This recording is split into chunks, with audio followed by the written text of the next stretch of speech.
And you realize that these things that divide us are often just manufactured by some government far away. But the things that unite us are ancient and they're instinctive. The Auto Ethnographer, your weekly cultural trip around the world. Hello, this is episode 50 of the Auto Ethnographer. It's hard to believe that what began as a dream has come so far in just over a year. I am so thankful for all of the guests who've been on the podcast to speak about their experiences living and working abroad amongst cultures that are different from their own. I'm also extremely thankful for the listeners who tune in week after week to hear these human stories and to share in the adventure of mingling with different international cultures.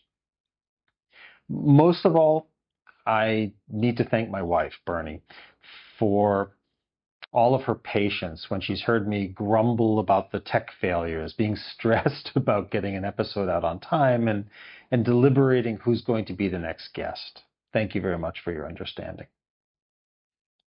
Okay, before we go on, please be sure to hit the subscribe button so that you don't miss the next 50 episodes. Okay, now let's get into it. Today's 50th episode, it feels especially fitting and urgent in these times, which seem to be burning with conflict and fear and division.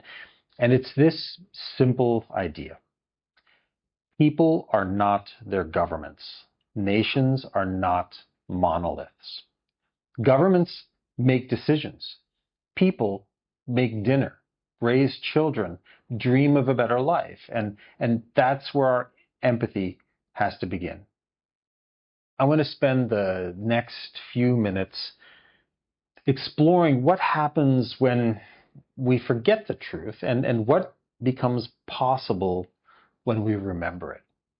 Because right now, across continents and cultures, it's become far too easy to collapse millions of individuals into a single headline, into a single paragraph, into a single stereotype. And when we do that, we lose sight of the human beings who live across the borders on the maps that we have, for example, hanging here in this room. So let's slow down and take a look at this a little bit more closely. Why do we so often equate people with their governments? Part of it is, I think, psychological. Our brains, they like shortcuts. It's easier to say the Americans or the Iranians or the Israelis or the Russians than it is to acknowledge the millions of different people and voices and beliefs and experiences that live in each of those different societies. Part of it is also the way that media works. National labels are convenient. They fit easily into the headlines and into the sound bites, but they flatten complexity and they also erase all sense of nuance. And part of it also is distance. When we don't personally know someone from a place, it becomes easier to imagine that everyone there thinks the same way, votes the same way, and believes in the same way. Part of my mission here at the Auto Ethnographer has been to make the world smaller and to introduce people and cultures from different places. This truth is something that anyone that has worked or lived outside of their home country, they know about different cultures. People within a nation, they rarely agree on everything. In fact, frankly, they disagree on most things. Listen, I have a good friend in Russia that we have always kept in close contact. So while many of my Russian friends have left the country after the war started nearly 4 years ago in Ukraine, my friend Oleg, which I'll call him here, he stayed in Moscow together with his family. I made an assumption that he supported the war and the man who started it, and that he was patriotic. And wow, was I wrong. Once all of the consumer goods and brands had officially left the country, the gray market had taken over, and And he went to a former Timberland store, now operated by a gray marketer, to buy his son some new Timberland boots. Well, it turns out that the price was now $300, 3 times the amount that it was before the war had started. And then Oleg, he just blew up on the call, and he criticized the actions of the government and of the leadership.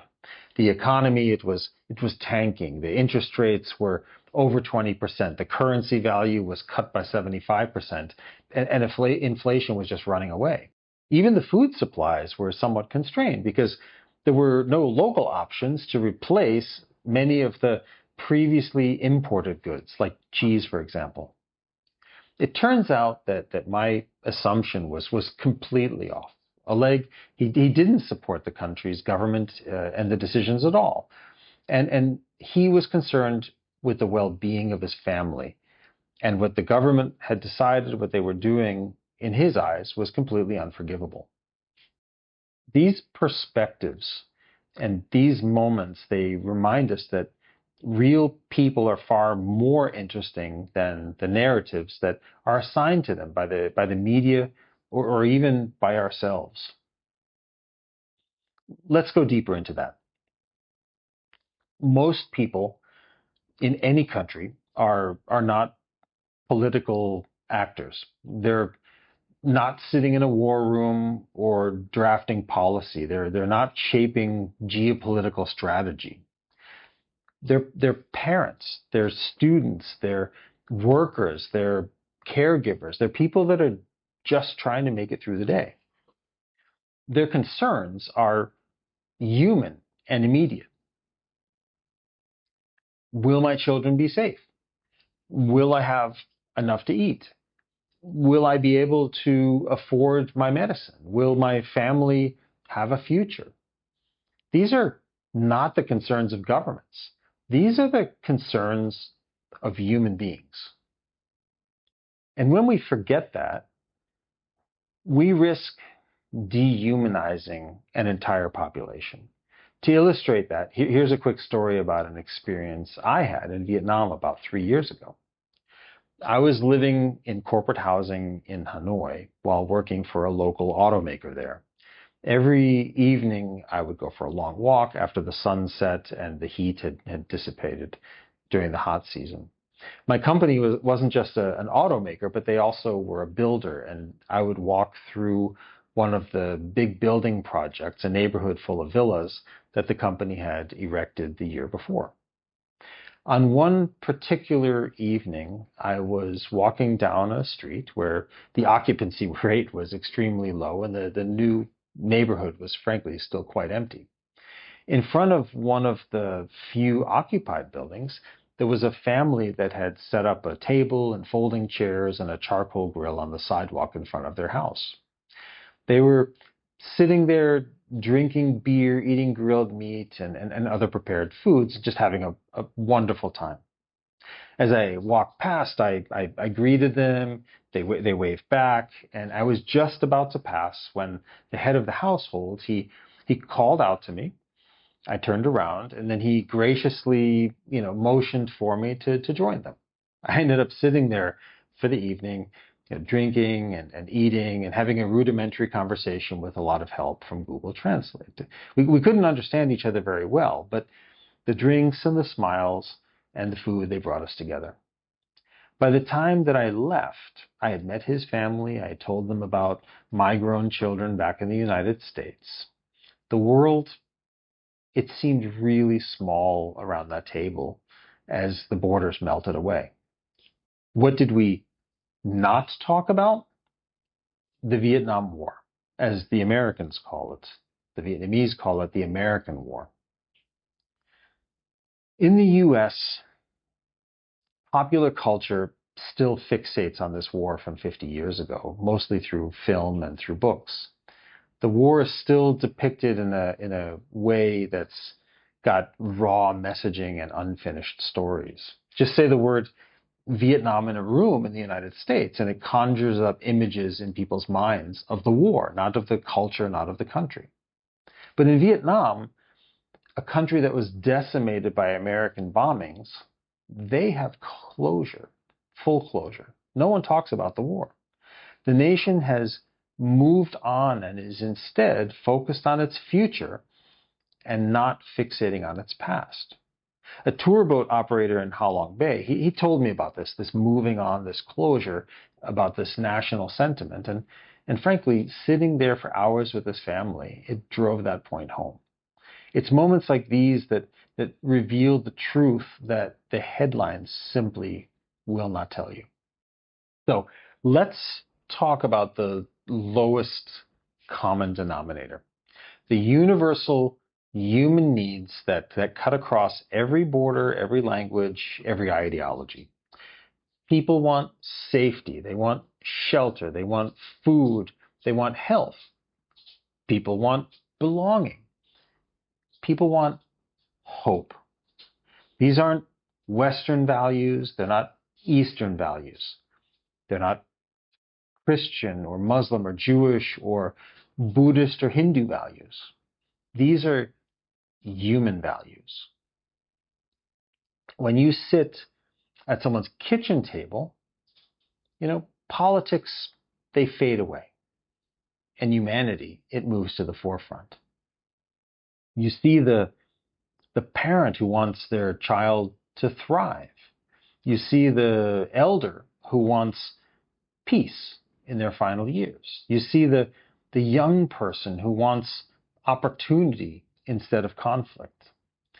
And you realize that these things that divide us are often just manufactured by some government far away. But the things that unite us are ancient and they're instinctive. Am I an idealist? Yes, probably. But I firmly do believe that we are connected by humanity and we're divided by politics. But let's be honest. Stereotypes, they harden during these times of conflict. Fear makes us generalize. Social media, it amplifies anger and outrage, and distance, it makes it easy to see the other as a single entity. When we say the Americans, the Russians, the Iranians, the Israelis, we erase millions of individual stories. We erase the people who dissent. We erase the people who are afraid.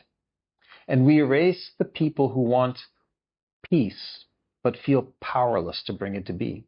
And once we erase their individuality, it becomes easier to justify anger and suspicion or even hatred. That's the danger of equating people with their governments. So, what's the alternative? And there is one. How do we see people as people again? Well, we start by listening to individuals, not to the headlines. We ask questions instead of assuming. Just think about the mistake I made with my friend Oleg. We should seek out stories from people who live between cultures. For instance, immigrants, expats, third culture kids. People who know what it feels like to be misunderstood. We remember that identity is layered. No one is only their passport nationality. That's what Dr. Jerome Dumetz told us last week in the last episode. No one is only their government's actions. And most importantly, no one is the worst thing that their country has ever done. And we return to the mission of the podcast. The Auto Ethnographer exists to explore culture through personal narrative, to remind us that the most powerful truths are found in lived experience, not in political rhetoric, not in headlines, and not in social media posts. As we close, I want to return to the message that I began with.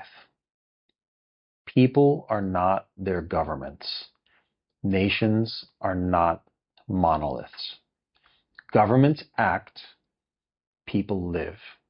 And across the world, In every direction you look, the vast majority of people want the same things: peace, stability, dignity, a chance to raise their families without fear.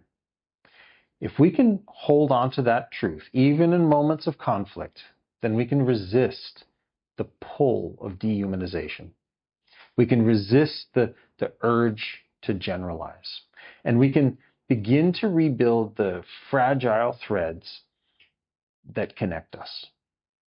Because the more we recognize each other's humanity, the harder it becomes to hate.